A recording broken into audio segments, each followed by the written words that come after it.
ओम नमः शिवाय नमः शिवाय नमः शिवाय। स्वान्तान्धकारहन्तारं कर्तारं सुकर्मणाम् अभीष्टफलदातारं श्रीनिम्बार्कमहं भजे।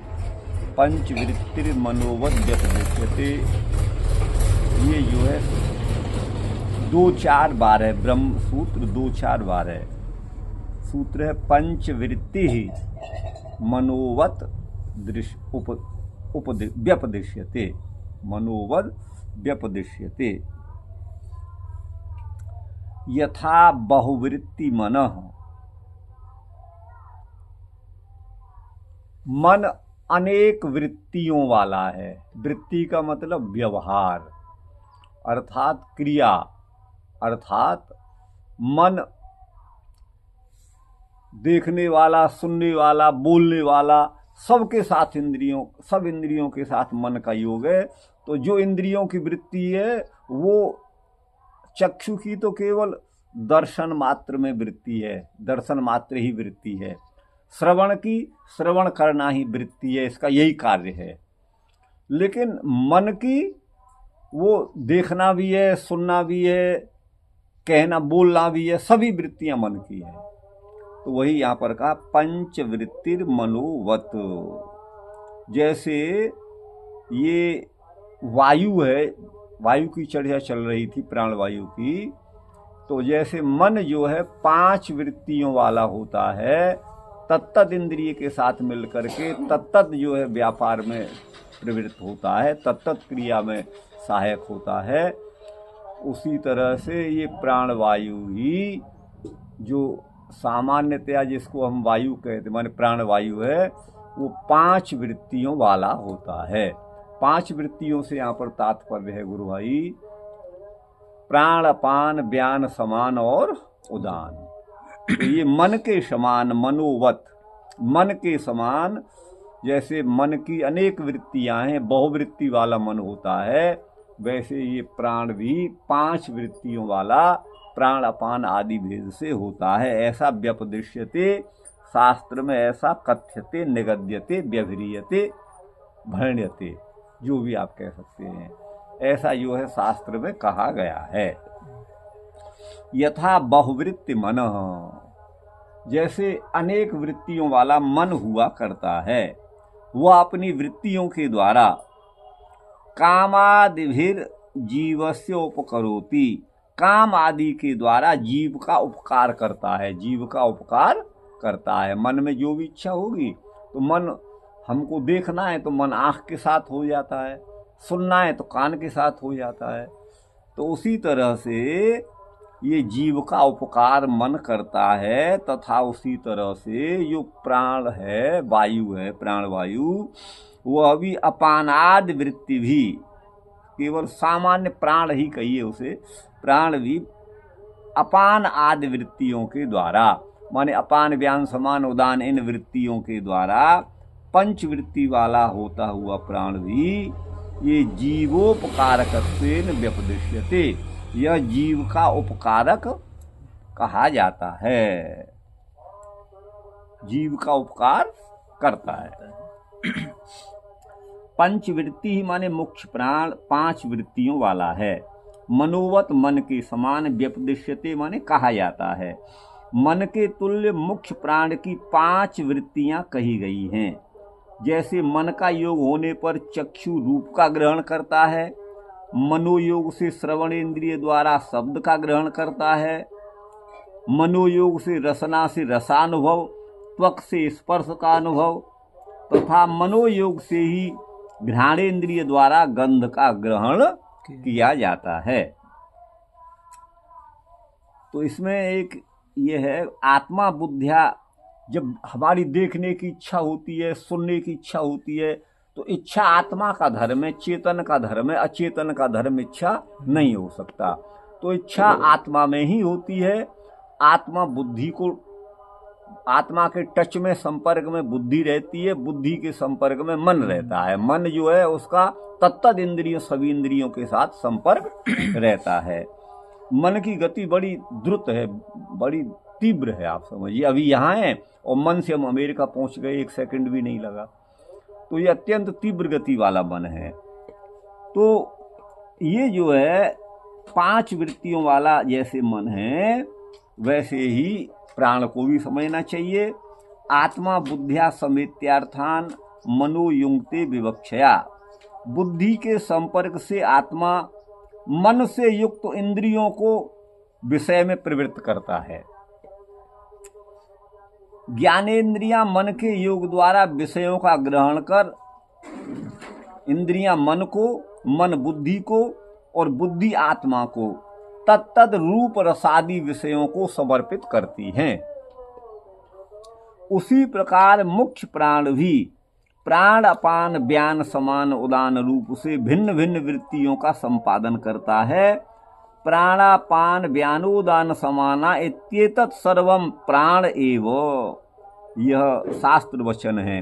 अर्थात प्राण अपान व्यान उदान एवं समान ये सब प्राण ही पद से निर्दिष्ट होते हैं। मुख नासिका से गमनागमन करने वाला प्राणवायु है, गुदेंद्रिय से निर्गमन वाला अपान है। प्राण व अपान की संधि में रहने वाला, इन दोनों के बीच में रहने वाला व्यान वायु है। और ऊर्ध्व गति वाला उदान माने डकार लेना भोजन के बाद, वो जो उदान वायु का है।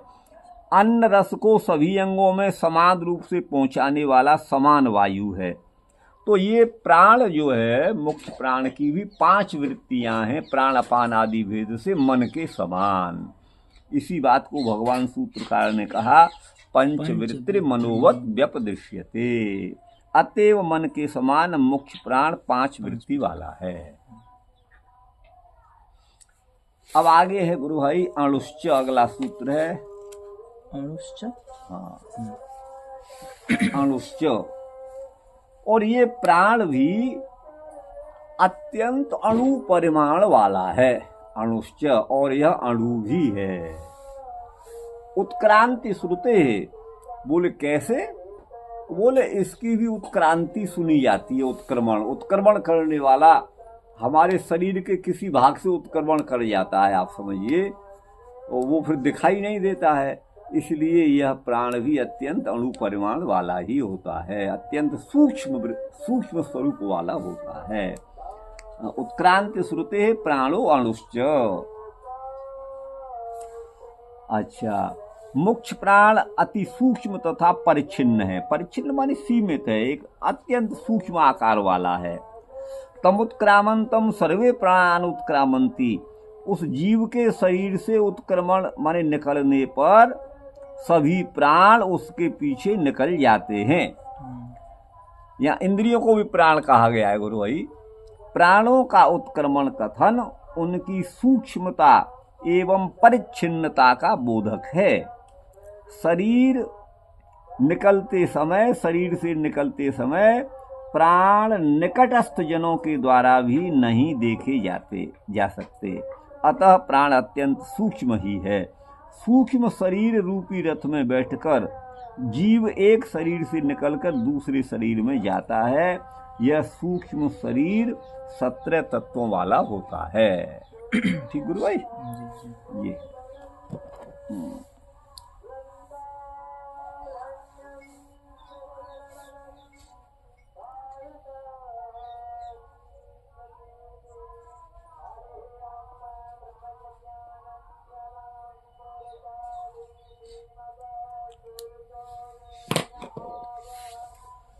अब अगला सूत्र है ज्योतिराद्यधिष्ठानम तू तदा मननात्। ज्योति आदि, ज्योति पद यहाँ पर अग्नि का वाचक है। अग्नि आदि इसके अधिष्ठान माने आश्रय हैं।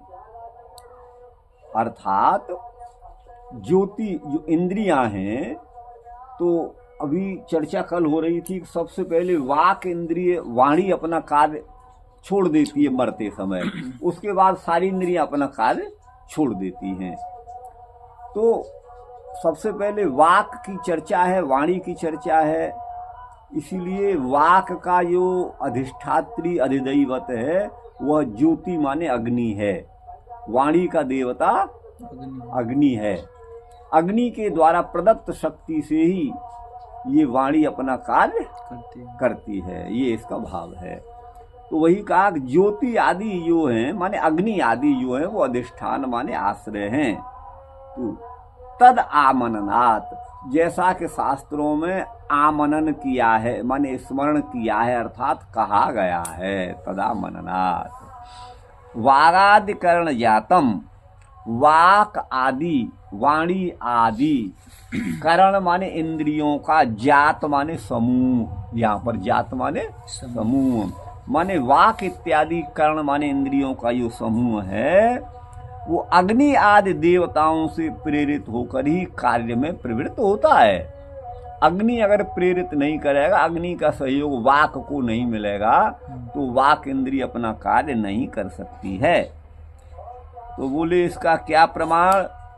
अग्निर्बाग भूत्वा मुखम प्राविशद इति इत्यादि श्रुति, ये आमनन किया है, श्रुति में कथन किया है।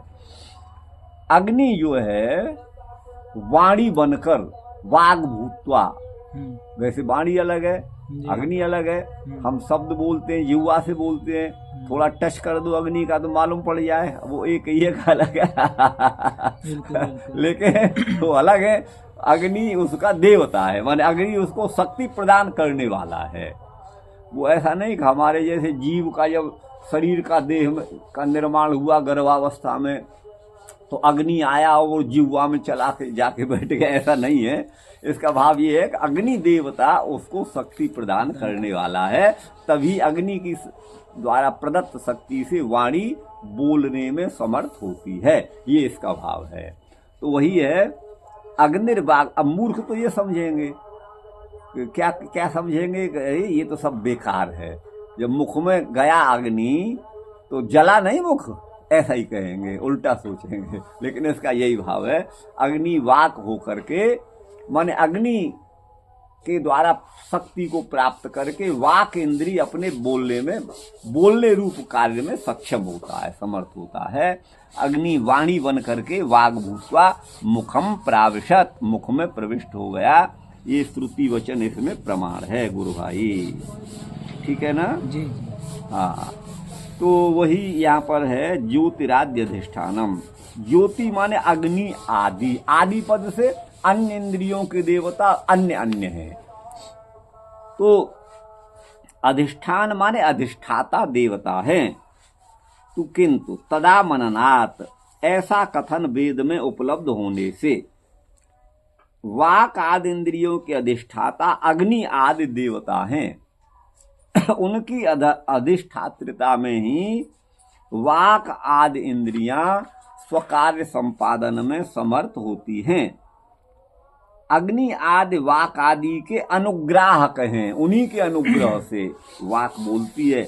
अग्निर्वाग भूत्वा मुखम प्राविशद, वायु प्राणो भूत्वा नासिके प्राविशत। अग्नि तो वाक होकर के मुख में प्रविष्ट हो गई, क्योंकि वाग इंद्रिय मुख में ही है। और प्राण जो है, वायु जो है वो प्राण बन करके, वायु जो है प्राण बन करके नासिकाओं में प्रविष्ट हो गया। आदित्य चक्षुर भूत्वा, आदित्य जो है वो नेत्र होकर के अक्षिणी अक्षि गोलक में प्रवेश कर गया। और दिशाएं श्रोत्र होकर के, है ना, कान में प्रवेश कर गई। ये ऐतरेय उपनिषद 2:4 में लिखा हुआ है गुरु भाई। इनका भाव वही है कि आप ऐसा ही समझें कि दिशाएं श्रोत्र बनकर, माने श्रोत्रों का अनुग्राहक देवता दिशा है, दिग देवता है। श्रोत्र दिग देवता है, दिग है देवता जिसका, ऐसा श्रोत्र इंद्रिय है, माने वह उसका अनुग्राहक है, उपकारक है। उसके बिना, प्रदत्त शक्ति के बिना ये अपना कार्य नहीं कर सकते। यही इनका मतलब है। देवता का मतलब है देने वाला, देवो दानाद्वा, जो देता है वो देवता। तो वो इनको शक्ति प्रदान करता है। तत्त इंद्रियों के तत्त देवताओं का यहाँ स्मरण किया गया है ऐतरेय उपनिषद में। अग्नि वाक होकर मुख में प्रविष्ट हुआ, वायु प्राण होकर नासिका छिद्रों में प्रविष्ट हुआ, सूर्य नेत्र होकर के आंखों में प्रविष्ट हुआ, दिशाएं श्रवण होकर के कानों में प्रविष्ट हुई। यहाँ अग्नि आदि का वाक आदि में प्रवेश औपचारिक है, वास्तविक नहीं है। अन्यथा तो मुख ही जल जाएगा, पहले तो मुख ही होठ ही जल जाएंगे। अच्छा, यथार्थ नहीं है। पृथ्वी से अत्यधिक बृहद आकार आदित्य मंडल है, पृथ्वी से कई सौ गुना बड़ा सूर्य है, और उस पृथ्वी के अपेक्षा हम कितने तुच्छ सूक्ष्म हैं। हमारा शरीर क्या गणना है, कुछ भी नहीं। एक विशाल पर्वत के सामने सरसों के दाना जैसा भी हमारी स्थिति नहीं है इस पृथ्वी के सामने। बिल्कुल बिल्कुल, और इससे कई गुना बड़ा हाँ, सूर्य। और उसमें भी हमारे शरीर में हमारी चक्षु वो और भी छोटी हो गई, आप समझिएगा। अब उसमें इतना बड़ा सूर्य कैसे घुस जाएगा भाई, वो नहीं घुसेगा नहीं आ सकता है। तो इसका मतलब है वो उसके उपकारक हैं, वो उसके उपकारक हैं। तो अग्नि आदि का वाक आदि में प्रवेश औपचारिक है, यथार्थ नहीं है। पृथ्वी से अत्यधिक बृहद आकार आदित्य मंडल का मानवादि के नेत्रों में प्रवेश मुख्यतया सर्वथा असंभव ही है। इंद्रिय और उसके अनुग्राहक देवता है ना कि उपादान तत्व की समानता के आधार पर, माने जिस तत्व से इंद्रिय बनी है, हमारा नेत्र बना है, उसी तत्व से सूर्य भी बना है। आप देखिएगा, जिस तत्व से हमारे श्रवण इंद्रिय बनी है, उसी तत्व से दिशाओं का भी निर्माण हुआ है। इसीलिए दिशाओं की दिशा देवता किसके? श्रवण इंद्रिय के। उसी तरह से आप सबको समझिएगा। तो देवता के उपादान तत्व की समानता है, इंद्रिय और उसका देवता, इन दोनों का उपादान तत्व समान है, एक है, तुल्य है, वही है। उसी के आधार पर यह कथन है, सूर्य प्रकाश के अभाव में नेत्रों की दर्शन शक्ति क्षीण हो जाती है, अर्थात नेत्र आदि की काजक क्षमता अधिष्ठाता के अनुग्रह पर ही आश्रित है। सूर्य इसका अधिष्ठाता है। वागेव ब्रह्मणः चतुर्थ पाद सो अग्निना ज्योतिषा भाति च तपति च। छांदोग्य 3:18 छांदोग्य उपनिषद में, माने वाक ही ब्रह्म का चतुर्थ पाद है, वह अग्नि रूप ज्योति से अभिव्यक्त होता है। माने ज्योति के अनुग्रह से, अग्नि के अनुग्रह से वाक इंद्रिय बोलता है, ठीक है ना। माने अपना कार्य संपादन करने में समर्थ होता है। वाक आदि की सृष्टि अध्यात्म है तथा अग्नि आदि की सृष्टि अधिदैव है। ध्यान समझिएगा, सूर्य अधिदैवत है, चक्षु अध्यात्म है, अग्नि अधिदैवत है, नेत्र जो है वो अध्यात्म है। आप समझ गए ना, यूं करके आप समझिएगा। तो तत्तद इंद्रियां तो अध्यात्म हैं और उनके देवता अधिदैवत हैं जी। हाँ, यहाँ तो अध्यात्म की बात मैंने कही आपसे। तो अध्यात्म की अध्यात्म क्यों कहे? अध्यात्म, देखिए आत्मा पद जो है वो शरीर का विवाचक है, ये आप अच्छी तरह कई बार हम कह चुके हैं। और अधिपद जो है वो सप्तमी के अर्थ में यहाँ पर समास है आत्मा के साथ। अव्ययम विभक्ति समीप समृद्धि, ये विभक्ति के अर्थ में समास है पाणिनीय सूत्र से। तो अध्यात्म माने शरीर में रहने के कारण इनको अध्यात्म कहा गया। अब आप समझ गए ना, ये अध्यात्म है। और वो अध्यात्म जहाँ परमात्मा, आत्मा का अर्थ परमात्मा है, तो परमात्मा के संबंध में वो अध्यात्म दूसरा है। आप सब जगह अध्यात्म मतलब यही मत लगा लेना, वहाँ अध्यात्म का अर्थ, क्यों आत्मा पद के अनेक अर्थ हैं तो अध्यात्म के भी अनेक अर्थ हो जाएंगे। जी जी। और देवता वो इसलिए है कि वो हमको प्रकाश दे रहा है, तो हमारी चक्षु कार्य कर रही हैं। रात्रि में भी ये जो है सूर्य का प्रकाश चंद्रमा में होता है, तारों में होता है, और उसके किंचित प्रकाश में ही हम कुछ देख पाते हैं।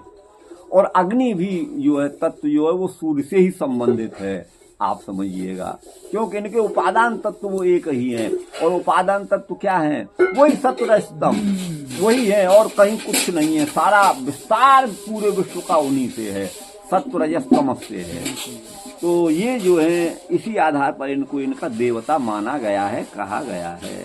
भाव स्पष्ट आ रहा है नहीं हमारे सिद्ध में? बिल्कुल आ रहा है ना, कहीं कुछ छूट तो नहीं रहा है? नहीं। अच्छा, कुछ उपयोगिता है, इसलिए मेरा उत्साह बढ़ जाता है भाई, मैं लिख रहा हूँ। आगे है प्राणवताच शब्दात, अगला 15वां सूत्र, यही है ना जी। प्राणवताच शब्दात, शब्दात माने शब्द प्रमाण से, है ना। प्राणवता, प्राणवता शब्द ये तृतीया विभक्ति में निर्दिष्ट है। प्रथमा में होगा प्राणवान, प्राण वाला। प्राण पद प्राणवायु माने मुख्य प्राण का भी वाचक है, और प्राण पद शास्त्र में इंद्रियों का भी वाचक है। तो प्राणवता, प्राण वाला, घर वाला, ज्ञान वाला, धन वाला, गो वाला, है ना। तो उसी तरह से प्राण वाले के साथ तृतीया विभक्ति है। तो प्राण वाला कौन है? जीवात्मा, अर्थात जीवात्मा के साथ। यह देह में जो हमारा जीवात्मा बैठा हुआ है, उस जीवात्मा के साथ इन प्राणों का, माने चाहे प्राणवायु हो चाहे इंद्रियां हो, प्राण का अर्थ, इन सब का संबंध जीवात्मा के साथ होता है। मान ये जीवात्मा के उपयोग के लिए हैं। जीवात्मा जिस देह में आश्रित है, वह देह कार्यक्षम बना रहे, उसकी कार्य क्षमता जो है वो अक्षुण्ण बनी रहे, उसकी कार्य क्षमता नष्ट न हो जाए, है ना। और वो इसको बनाए रखने में सहायक हैं। कौन? प्राण और इंद्रियां, ये सभी, है ना। प्राण वायु नहीं होगी तो कोई इंद्रिय काम नहीं करेगी, और किसी की चक्षु नहीं है तो वो देख नहीं सकता, श्रवण नहीं है तो वो सुन नहीं सकता। ये सब है, आप समझिए। तो वही है प्राणवता च शब्दात, माने प्राणवता माने जीवे न सह, यूं कहिए सीधा सा, जीवात्मा के साथ इन सब का संबंध होता है। इन प्राण माने इंद्रियों का और प्राणों का ऐसा शब्द प्रमाण माने वेद प्रमाण से, श्रुति प्रमाण से सिद्ध होता है। जीवेन एव इंद्रियाणाम स्वस्वामी भाव संबंध, जीव इनका स्वामी है और ये इंद्रियां इनके स्व हैं। स्व माने इनका धन है, यूं समझिएगा, इनकी अपनी वस्तु है, अपनी चीज है, ठीक है ना। जैसे धन और धन वाला, तो इंद्रियां तो हो गई धन, प्राण तो हो गए धन, और जीव हो गया धन वाला। तो इनका स्वस्वामी भाव संबंध है। जीव के साथ इंद्रियों का स्वस्वामी भाव संबंध है। इंद्रियां स्व हैं और जीव स्वामी है। इन दोनों का संबंध हमेशा दुष्ट होता है। एक का एक से कोई संबंध नहीं होता। आप अपने न गुरु हैं न अपने चेला हैं। आप चेला हैं तो अपने गुरु जी के कारण आप चेला हैं, और आप गुरु हैं तो अपने शिष्य के कारण आप गुरु हैं। संबंध हमेशा दुष्ट ही होता है ना, वो एक निष्ठ नहीं हो सकता। अच्छा, सब भोक्ता, और वह जीवात्मा ही भोक्ता है। वह कौन है? वही भोक्ता है। अच्छा, अब आप देखिएगा, यहाँ कहते हैं, ये तो एक बहुत प्रवाद चला हुआ है, और सामान्यतया ये जो है वो अद्वैतवाद से ही निकला हुआ है, और जन साधारण के दिमाग में आकर बैठ गया है।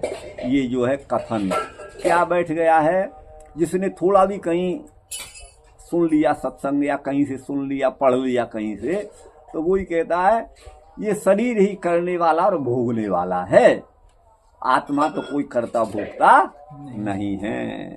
उनको यहाँ समझ लेना चाहिए, भाई भगवान निम्बार्काचार्य क्या कह रहे हैं कि सब भोगता, वह जीवात्मा ही भोगता है। प्राण वाला जो जीवात्मा है वही भोगता है, शरीर भोगता नहीं है। इंद्रिय, क्योंकि वो तो जड़ है, जड़ वस्तु को बुरे भले का अनुभव नहीं हो सकता, लेकिन चेतन को बड़े भोले का, शीत उष्ण का, है ना, स्वाद और गैर स्वाद का, ये सब अनुभव उसे होता है। खट्टे मीठी का अनुभव होता है, सुख दुख का अनुभव होता है, लेकिन जड़ वस्तु को नहीं होता। अब आप देखिएगा, किसी व्यक्ति ने कुल्हाड़ी से किसी को मार डाला। कुल्हाड़ी आप जानते हैं, जिसको स्वधिति संस्कृत में कहते हैं, स्वधिति, तो उसके द्वारा मार डाला। अब सब कोर्ट में केस चला, तो जेल कुल्हाड़ी चलाने वाले की होगी या कुल्हाड़ी की जेल होगी? कुल्हाड़ी चलाने वाले की होगी ना, क्यों करता वही को माना गया है। कुल्हाड़ी की जेल नहीं होगी, नहीं होगी ना। अच्छा, उसी तरह से आप समझिए कि कोई भी क्रिया करने वाला यह देह नहीं है। इस देह में बैठा हुआ जो इसको संचालित कर रहा है, ये देह तो जड़ है, ये देह तो जड़ है। उस जीवात्मा के निकल जाने पर ये न सुनता है, न बोलता है, न चलता है, न उठता है, न बैठता है, न खाता है, न पीता है, न जाता है, न आता, कुछ नहीं करता है ये जीवात्मा। तो वही इससे करा रहा है। तो ये शरीर तो हमारा एक यंत्र है, कुल्हाड़ी है, फरसा है, फावड़ा है, खुरपी है, लेखनी है, और कुछ नहीं है इसके अलावा, आप समझिएगा। तो इसलिए कर्ता भी वही जीवात्मा है और भोक्ता भी। अच्छा, शरीर भी करता हो तो इस जन्म का, जन्म जन्मांतरों के हमको फल मिलते हैं कि नहीं? तो इस शरीर से किया तो अगला शरीर क्यों भोगेगा उसे? ये तो पोंपों बाई का राज हो गया। माने एक कहावत है हमारे यहाँ, अंधेर नगरी अंधेर राजा, और टकासेर भाजी टकासेर खाया। वो तो अंधों का राज हो गया। किया किसी ने, भोग रहा है कोई, किया तो इस शरीर से इस जन्म में, और भोगेगा अगला शरीर। तो ये उपपन्न नहीं होता, जो करेगा वही भोगेगा। परमात्मा के यहाँ ऐसा नहीं, एक रत्ती पाई का हिसाब उसके यहाँ है। तो इसलिए जीव इस शरीर में भी है, वही कर रहा है, और अगले शरीर में भी वही जीव गया, वही भोगेगा। इसी को प्रारब्ध कहते हैं। प्रारब्ध के अनुसार हमारा जन्म होता है गुरु भाई। तो वही यहाँ पर कहा, कर्ता भोक्ता जीवात्मा ही है, न कोई शरीर है, न कोई इंद्रियां हैं। ये तो उसका आयतन है शरीर, उसका निवास स्थान है, और इंद्रियां उसके उपकरण हैं, साधन है, फावड़ा खुरपी की तरह, लेखनी की तरह। ये हमको समझना चाहिए। तो वही कहा कि सच भोक्ता, भगवान निम्बारकाचार्य कहते हैं, वही भोक्ता है। अथ यत्रैतद आकाशम अन्विषणं चक्षुः। एतद आकाशम, आकाश बड़ा विस्तृत है, इसमें हम अपनी चक्षु को दौड़ाते हैं तो कहीं इसका ओर छोर नहीं मिलता है। चक्षु स चाक्षुष पुरुषो दर्शनाय। वैसे ही आकाश के समान परमात्मा भी बड़ा अत्यंत व्यापक है, उसका भी कहीं ओर छोर नहीं है। वही चाक्षुष पुरुष है, और उसी के दर्शन के लिए यह चक्षु है। माने वह जीवात्मा देख है, जिसके द्वारा, जिस लेखनी के द्वारा लिखे, वो लेखनी उस पुरुष के लिए है। ऐसे ही जीव के लिए ही ये चक्षु आदि उपकरण होते हैं। इनका संबंध उन्हीं से है गुरु भाई। यही बात यहाँ भगवान निम्बारकाचार्य ने अपने भाष्य में प्राणवताच शब्दात इस सूत्र में लिखा। तो अब आगे यहाँ पर कहा गया है, प्राणवता माने जीवात्मा के साथ, च माने और अथवा तथा, शब्दात माने श्रुति प्रमाण से। इंद्रियों का संबंध प्राणधारी जीवात्मा के साथ है, यह श्रुति प्रमाण से ज्ञात होता है। देहस्थ समस्त करणों का संबंध जीवात्मा से ही है। जीवात्मा इंद्रियों के द्वारा ही लोक व्यवहार में प्रवृत्त होने में सक्षम होता है। इंद्र शब्द जीवात्मा का वाचक है। इंद्र शब्द इंद्र माने जीवात्मा, आप समझिएगा। ये पाणिनीय सूत्र को आप शायद नहीं पढ़े होंगे। इंद्रिय मिंद्र लिंग मिंद्र दृष्ट मिंद्र सृष्ट मिंद्र जुष्ट मिंद्र दत्तमितिवा, ये 5 अर्थ वहां लिखे हुए हैं। इसीलिए इसको इंद्रिय कहते हैं। नेत्र को इंद्र की, इंद्र है ना, इंद्राय सृष्टम। इंद्र माने जीवात्मा के लिए जिनकी रचना भगवान ने करी। चल आंख की रचना कर रहा हूँ जीवात्मा में तेरे लिए, इससे देख लेना। चल कान की मैं रचना कर रहा हूँ, इससे तू सुन लेना। चल वाणी की रचना कर रहा हूँ, इससे तू बोल देना। तो ये जो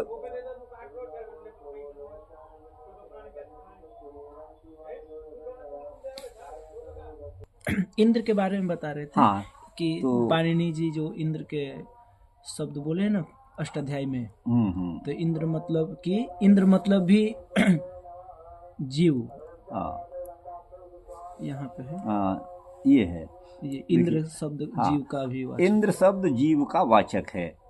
चला लिया आपने? हाँ, ये हमारी बात तो नहीं है। हाँ, उस इंद्र का, इंद्र माने जीवात्मा का ज्ञापक होने से करणों को भी इंद्रिय कहा जाता है। माने चक्षु आदि करणों को इंद्रिय कहा जाता है, क्योंकि ये उसका ज्ञापक हैं। अथ यत्र एतद आकाशम अनुविषणम चक्षुष चाक्षुष पुरुषो दर्शनाय। चक्षु अथयो वेद इदम जिघ्राणी इति स आत्मा गंधाय घ्राणम अथ यो वेद इदम अभिव्याहराणी इति स आत्मा अभिव्यारा है बाक। ये छांदोग्य उपनिषद में है, आप देखिएगा। जी। तो छांदोग्य उपनिषद का कितना है? 8 8 12 4। जी। तो ये जो चक्षु इंद्रिय है, जी। अच्छा, पुरुष चाक्षुष यहाँ कहा गया है, पुरुष जीवात्मा को चाक्षुष कहा गया है, क्योंकि चक्षु उसी के लिए है, चक्षु इंद्रिय उसी के लिए है, वो दर्शन के लिए है। चक्षु दर्शनाय चक्षु।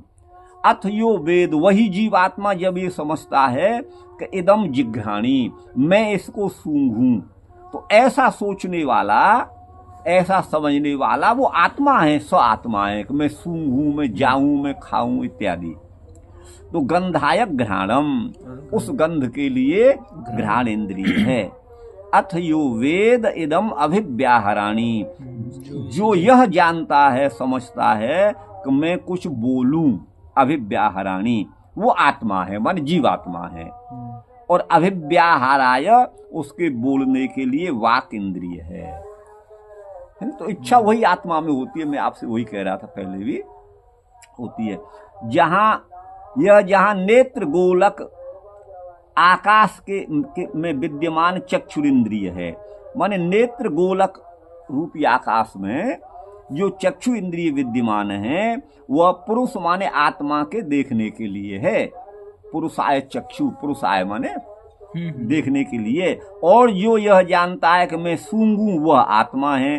तो गंध ग्रहण के लिए आत्मा है। जो यह आत्मा जानता है कि मैं बोलूं, वह बोलने का इच्छुक भी आत्मा है, बोलने के लिए वाक है। आदि पद से अन्य को भी समझ लेना चाहिए। अर्थात चेतन जीवात्मा इंद्रियों के सहयोग द्वारा ही तत्त कार्य के संपादन में सक्षम होता है। इंद्रियां जीवात्मा के लिए भोग का संपादन करती हैं। अतः शब्द प्रमाण से, शब्दात माने श्रुति प्रमाण से इंद्रियों का संबंध जीवात्मा से है।